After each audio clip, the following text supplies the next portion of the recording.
Learn how to make meat pies at home. This is what you're going to need.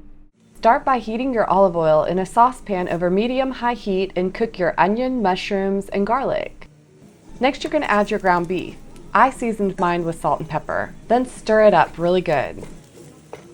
Next, you're going to add your flour and cornstarch and mix it in to thicken the sauce.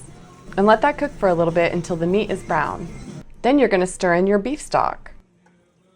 Next, you're going to add the sauces. This includes the ketchup, barbecue, and the Worcestershire.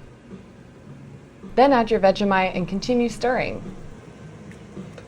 Next, pour in your can of tomatoes and continue to let simmer. Then you're going to add in some brown gravy and stir it to mix. Next go the herbs. I used a bunch of thyme, a little bit of oregano, and some parsley. Then if you want to add additional seasoning, do so now.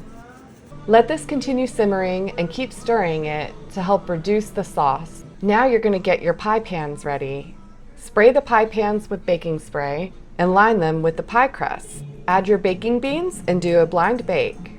After they bake, next you're going to fill them with filling, add the tops, and do your egg wash. Put in the oven to bake at 375. Mine took about 25 minutes. Let them cool off on a cooling rack and then serve them up and enjoy.